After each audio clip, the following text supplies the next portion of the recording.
Welcome to Moments with Marianne. I'm so delighted we're spending this time here today. We have a very inspiring show coming right up with special guest Mark Bowser, and he's here to share with us the book he co-authored with Danny Lane, Some Gave It All, Through the Fire of the Vietnam War. Now, Mark is a proven leader with experience that makes a difference. As a motivational business speaker, Mark is a corporate trainer expert in all areas of leadership, customer service, sales, and personal development. Some of the top world's organizations lean on Mark to take them to the next level of excellence. So let's welcome to the show, Mark Bowser. Thank you, Marianne. It's good to be able to be with you. What a joy it is to have you here and to talk about this book.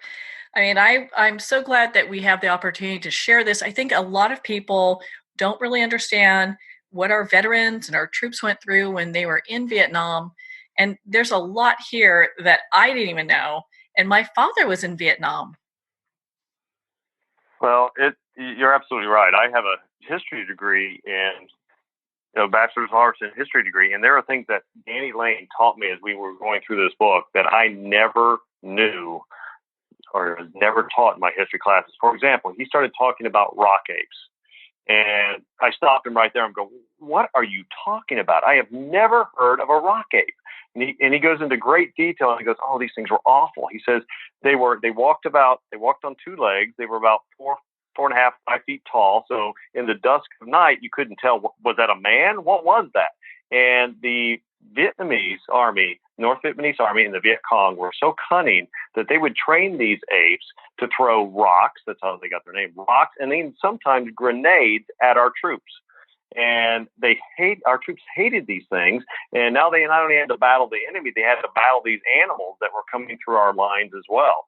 And so it was things like that I learned from Danny on this experience. That was just amazing.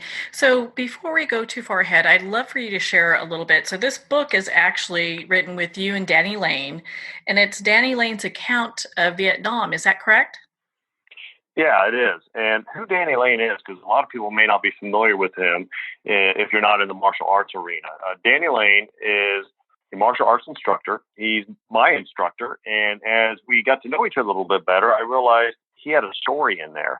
And so I gently tugged and pulled at him a little bit, and probably more of his wife's urging than mine, he decided to tell a story that he had been trying to forget for 40 years. He's dealt with a lot of post-traumatic stress disorder for the last few decades, and it has actually helped him with that by telling the story. So Danny Lane is a combat Marine, dedicated, highly decorated as well, 2 Purple Hearts during that war. And after the war, he came home and became a decorated police officer and detective and bodyguard and so forth. And he started getting involved in the martial arts.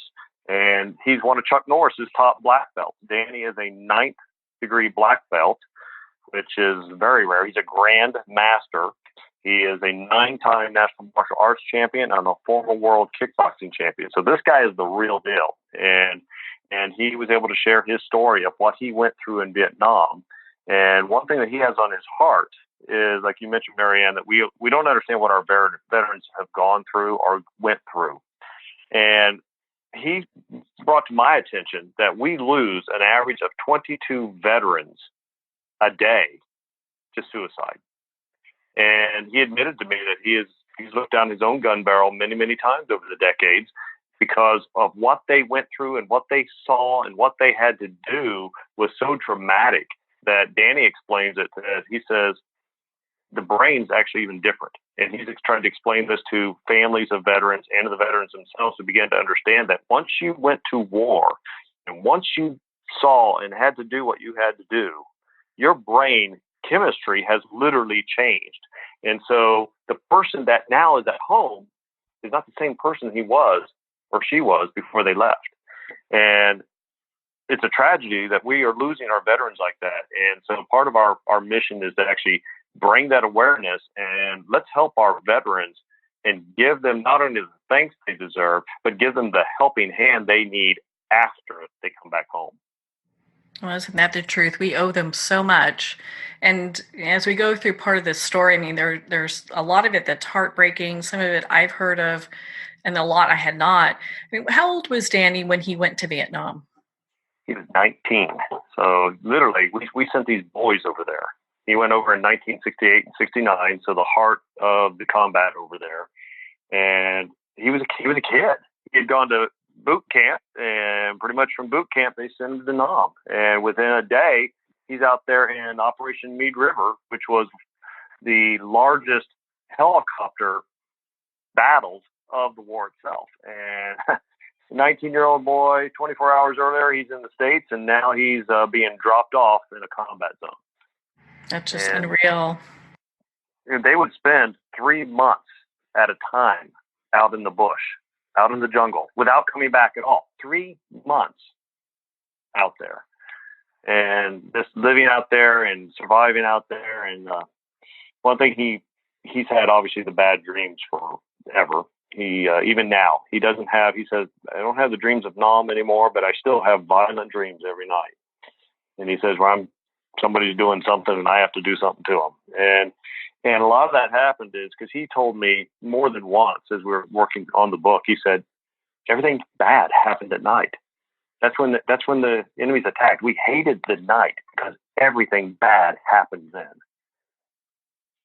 It was just devastating for him. That's just heartbreaking. So what was, once Danny got there and he's, I mean, they're out for 3 months.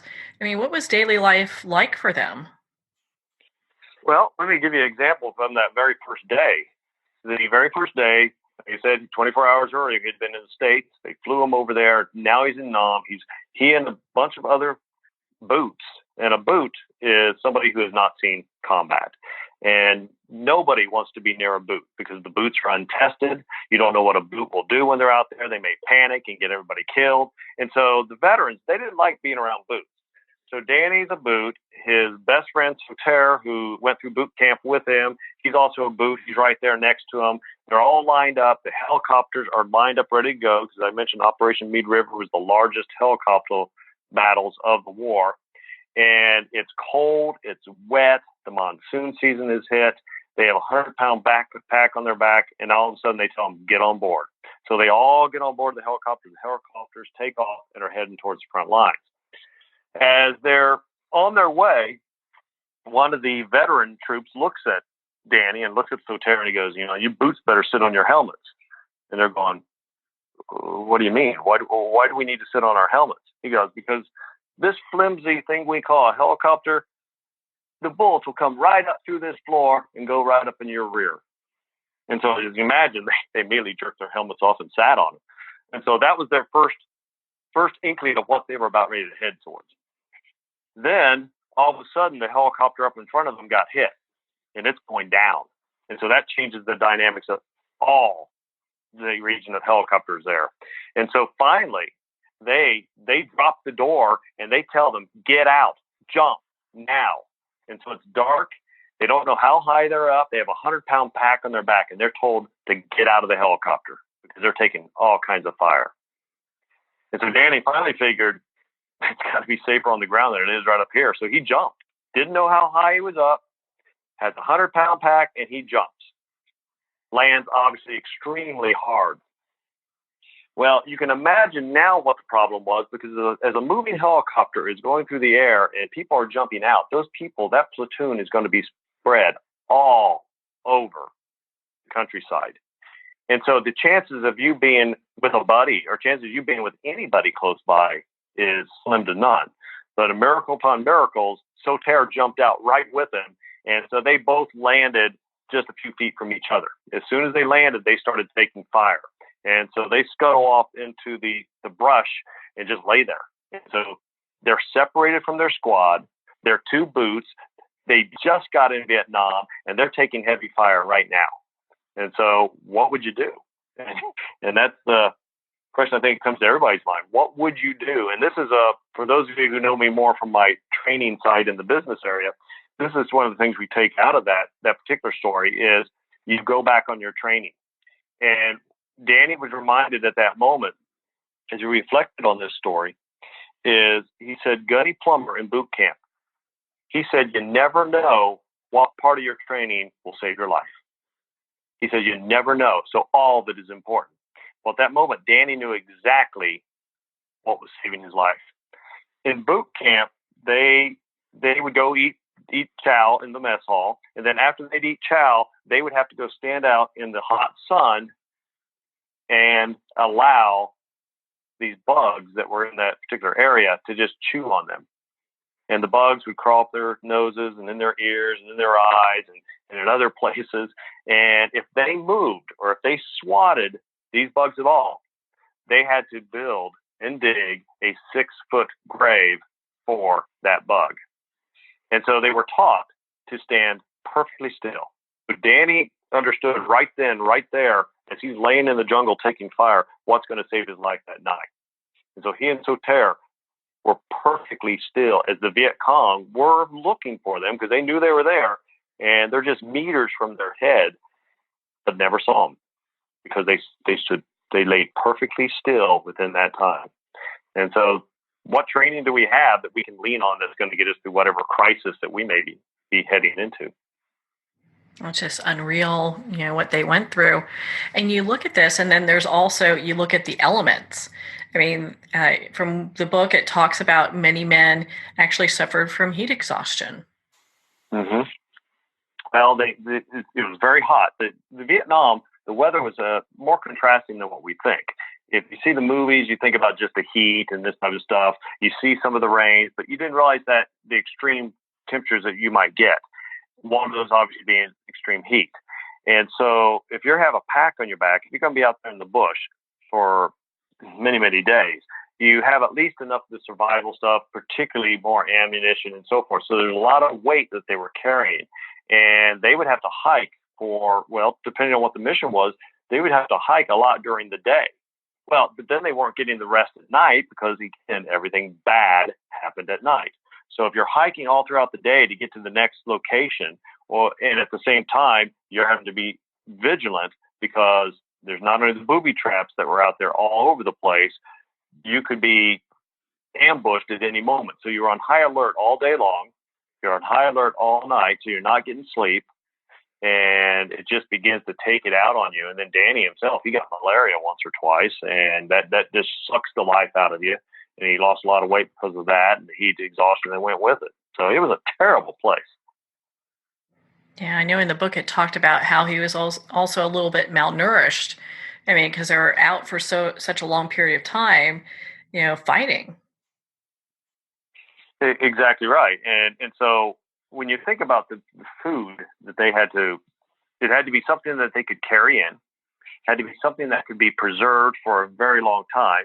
It had to be something that did not need any refrigeration. So probably what comes to all of your listeners' mind is Spam. Well, how would you like to live on Spam and that be your main diet, or something that may be worse than Spam, for weeks? And it was just a very hard experience for any of our war veterans, but particularly our Vietnam veterans, of what they went through. And then that enemy was so cunning that enemy would pop out of nowhere, ambush us, and then disappear. And what we discovered was the tunnels.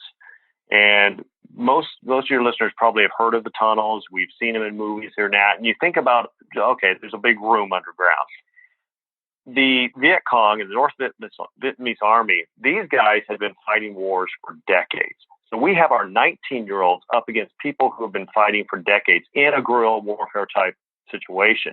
They not only had rooms underground, they had bunkers, they had hospitals underground, they had some ways that were so large underground that they could actually take supplies and trucks from the north to the south into South Vietnam, all underground.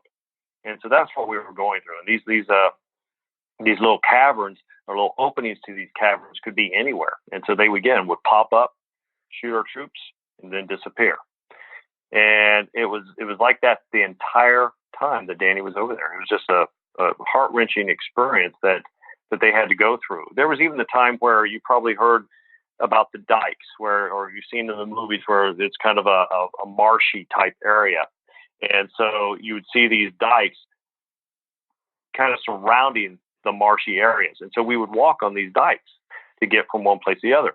Well, there was one time where Danny, he slipped off one of the dikes and he fell into this water. Well, as 19-year-old boys will be to other 19-year-old boys in any situation, let alone a stressful situation, they thought that was hilarious. So instead of helping Danny, they're just laughing at him in there. Well, imagine that you fall into a bunch of water with a 100-pound pack on your back. It's a bit hard to get out of the water.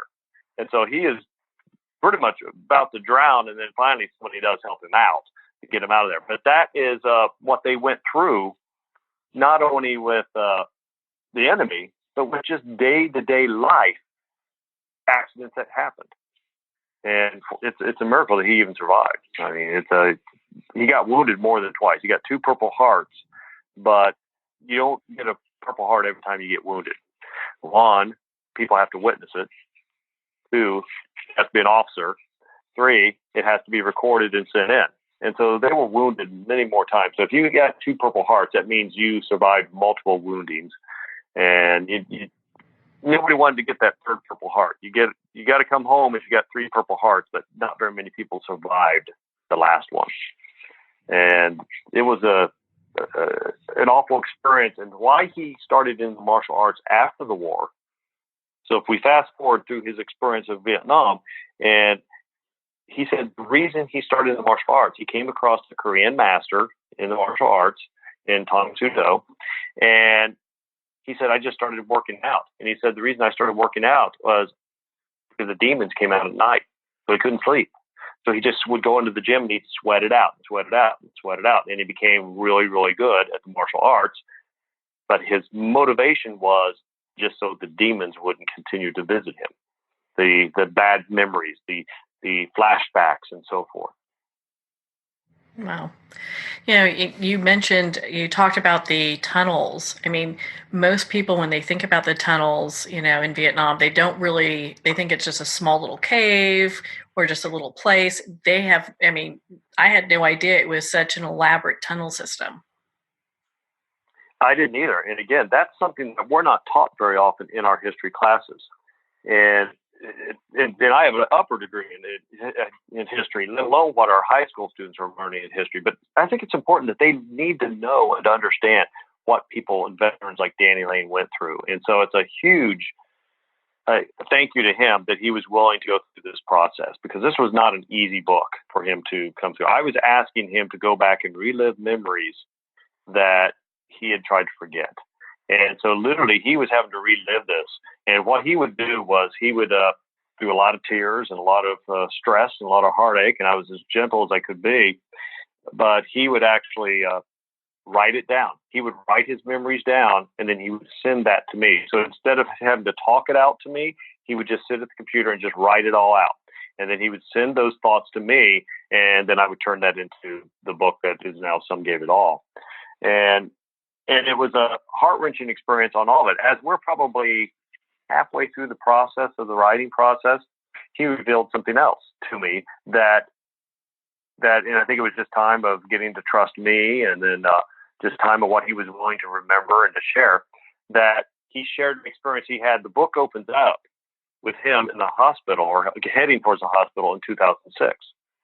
In 2006, he became delirious, was finally got rushed to the hospital.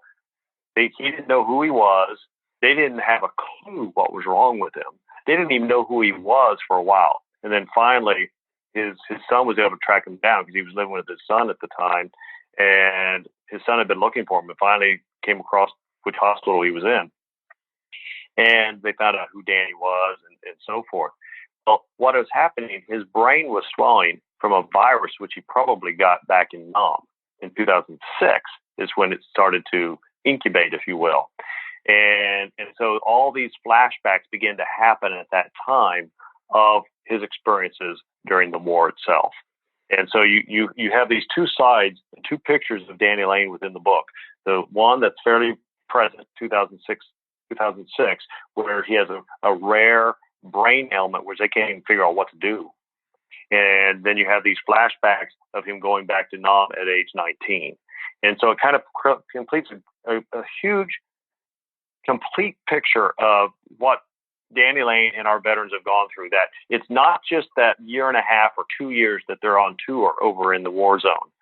It stays with them forever. And then sometimes it hits with a vengeance, like with Danny Lane, to where a virus that you contracted way back when begins to take root and begin to impact your life dramatically 30, 40 years after the experience. And that's what happened to Danny. Now, Danny's fine today. I mean, he's had some health issues caused from the war, but he's whatever that brain ailment was, it went away. They pretty much released him out on his own because after a while, the VA had no clue what to do with it. The doctors had no clue how to solve this. And so, like he's done on many injuries and so forth, he recuperated himself, he trained himself, and he got himself back strong, and even back to where he was obviously teaching martial arts and so forth, and even to this day as an instructor. So it's a heart-wrenching story, and it's something that I learned tremendously, and obviously I got to know Danny very, very well throughout this process. Yeah, it was reading that part, it was a little discouraging to read about how some of the medical staff treated him and some of the things that they said. And I was just real disheartened by that. Because you think over time, I mean, when our veterans came back, or troops came back from Vietnam, I mean, they were treated pretty horribly. They were. And it was a war that was not a popular war. And it was one that people didn't want to even think about. And so anybody who was associated with the war had a negative connotation. And so even as he flew back, and here's the sad thing, he didn't get to fly all the way home, is because a lot of it had to be PR. They fly him to Nam to start his tour over there, but coming home after all the weight loss he's had, the malaria, the woundings, and all this stuff, he had to be on an aircraft carrier for a month to get home. And to top it off, because it was part of President Nixon's big bringing home some of the troops and so forth. So it was a lot of that was a little bit popular, but it was also very, very much for the press. They had to climb up the ropes of the side of the aircraft carrier to get on board. Instead of just letting them walk on, no, it'll look good for the press. Let's have you guys who are already worn out, you guys who have just served your country, let's have you climb up the side of the aircraft carrier with a rope. And he barely made it up there. And so he finally, after all that, he gets home, and now he's ready to fly from the rest of the way to get back home to West Virginia. And something that stood out in his mind was the looks that he got from a little boy and a little boy's mom. The little boy was innocent on this and was kind of looking almost in awe at Danny. The mom kind of pulled, oh, no, that's one of them. That's a baby car. That's what, and she probably said a few things to her son about that. And that's how he got treated when he came home. And that should never, ever happen. And something just to share with you, Marianne, too, that's even more recent is most of your listeners have probably heard some of the challenges that the Veterans Administration has had of recent decades, and the caliber of care and so forth. And I know the president is working hard to get that to better care for our troops. But let me just share something that happened not too long ago. The book came out May 1st, which is Veterans Month, May 1st of 2018, so last year. Shortly after that, Danny had a heart attack. And how that came about was this. He had started having some chest pain, so he went to the VA, and the VA checked them all out, and they said, no, that's just the GI tract issue that you've been having issues since the war. So that's all that is. Don't worry about it. It's not your heart. Go on home. About 10 days later, he has a massive heart attack. A massive heart attack. They barely get him to the hospital in time. They didn't have the person who could take care of him at that point. So now they needed to transfer him to another hospital. They live down in Kentucky now. So his wife was wanting him to be sent up to Lexington, and they're going, we don't have time. So they sent him to another hospital, got him there, went through major bypass surgery. I saw Danny in the hospital afterwards, and he's going, they had two nurses on me at one time. And And the nurse that was in there, she goes, well, Mr. Lane, that's because they were in a hurry. They were prepping him quickly to get him into surgery. And here's my thing that's frustrating. Danny then shortly had 2 strokes right after that. And there's a lot of blessings that are coming through this, that things were found that because of some really good doctors at some really good hospitals. But if the VA had not misdiagnosed him, who knows? He may have not had that heart attack, which created some damage. And my thing is, these are our troops. These are our heroes. They need the absolute best care. And in my opinion, it should be paid for completely. Danny and his wife have had to fight with the VA in terms of payment and all this type of stuff, and that should never happen. That should never happen. And I know the president is working hard to get that changed, but we're talking about decades of decay with the VA, and it doesn't matter what war they were in. These guys and these gals are heroes, and whatever medical situation they're in, whatever medical care they need, I think we as a country owe that to them, to just take care of that and make sure it's not only paid for so they don't have that stress, but at the same time, it's the best care in the country. Yeah, I agree with you 100% on that. I think too often they come back and, as a nation, we really fail our veterans and our troops. And we need to make sure that they have the resources that they need to not only be able to come back and feel comfortable, but they're not burdened with undue debt, I agree. I mean, it's finally the VA has stepped up in terms of for the lanes to help them with some of this. But there's even a case out there now for him because of the malpractice that they had, which caused the major heart attack that he had to suffer through. Fortunately, he survived it and still with us, and still able to share his wisdom out there. And he's like an uncle to my kids, and so my kids are getting the benefit of knowing Danny and his wife, and to see from his stories. My son is now one of his students, so that's the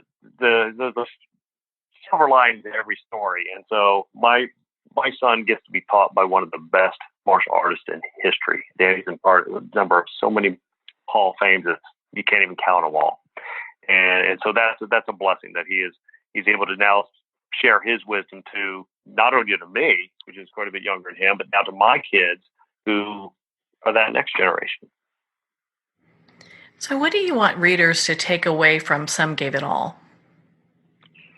I want them to take away one of knowing what our troops went through, that these people are heroes, no matter what their job was over there, whether they were behind a desk or whether they were on the front lines, that they were heroes because they served our country not only in a war zone, but they served our country, period. So even if it's a veteran that's not in a war zone or somebody who served during peace times, those are our heroes, because when they signed that dotted line saying, I'm enlisting, I will serve, they don't know whether a war will start the next day. And so all of them are heroes. So I want people to take that away, and then take away the awareness of that the pain that they went through during the war, whatever war it may be, continues on. My uncle was a pilot in World War II. He hardly ever talked about it. I only got him to open up. He'd tell us the funny stories, but I got him to open up one time because of a college project I was doing in one of my history classes. Danny was the same way. We not only need to get our veterans to tell their stories, we need to know that the reason why they don't want to tell those stories is the same reason why we lose 22 veterans a day to suicide, is because they are hurting, and what they had to do to keep us free, they don't even want to think about, let alone keep being plagued by those memories. And that's the two things I want people to take away from this book, is to realize what our veterans did. It's interesting. My father would never talk about his stories either. And I think there's, some importance, I agree with you, in getting that out and allowing them to get through this process where I don't know if it's healing or, they just get to a place where they're able to walk through that. And I think it does have some healing. Writing this book with me has been a healing process for Danny. Now, as Danny has mentioned, the demons haven't all gone away. He still has really bad dreams, but they're not dreams of Nam anymore. So that's improvement. And it's helped him come full circle with some things. There were some things that in the book that he had even blocked until he got with some of his buddies who served over there with him who were still living. He had forgotten part of the experience they had. There was a helicopter crash that they were in, and Danny didn't remember anything about it. They're going, "You don't remember that?" And as soon as they started bringing it back, then obviously the memories came back. But for some reason, he had blocked that for a while, and it was a terrible situation. The helicopter goes down. They have wounded. They have, I think one guy had even died during that experience, and you don't leave anybody behind, including the dead. You take them with you. And so now they're being tracked down for 2 days by the enemy, and they're trying to escape so they can be rescued to get out of that situation. So Danny had blocked that out of his memory. And so that's, I think, something else our veterans deal with. There are some things that were so horrible to them, or they had dealt with so much up to that point that their brain's going, "I can't handle anymore." And so they literally forget some of those things. And so it's important to have a healing process for them, but it's also important for us to make sure that we know these stories so that we, as George Santayana said, if we don't know our history, we're condemned to repeat it, so that we can go back and make sure we learn the lessons that they lived through that we need to be taught, so that we move forward in other conflicts and hopefully get through them without having conflicts, so that we don't make the same mistakes more than once. Well, Mark, where can our listeners pick up a copy of Some Gave It All and be part of your community and Danny's community? Well, you can get Some Gave It All anywhere books are sold. Probably the easiest is Amazon.com because they're everywhere. You just plug on and get there. You can reach out to me at markbowser.com, MarkBowser.com. You can reach out to Danny at DannyLane.com. And so that's how you can reach out with us. Also, a percentage of the proceeds of each book goes to the Kickstart program, which is Chuck Norris's program. Chuck has endorsed the book. Chuck's been part of the marketing process. And so a piece of each of the books that people buy will go to support Chuck's Kickstart program, which is the program that's in the schools to teach them martial arts, to help them to have more accountability and a little bit more success-oriented training. Well, Mark, thank you so much for taking the time to be on the show with us here today. Well, thank you very much, Marianne. I appreciate it. Well, thank you, Mark. It's been such an honor to spend this time with you, and of course to talk about the book you and Danny Lane wrote, Some Gave It All, Through the Fire of the Vietnam War. Again, if you'd like to connect with Mark, you can at markbowser.com. And if you'd like to connect with Danny Lane, you can at dannylane.com. Well, we're at the end of our time today. I would like to thank everyone for tuning in. You're listening to Moments with Marianne. And remember, make every moment count.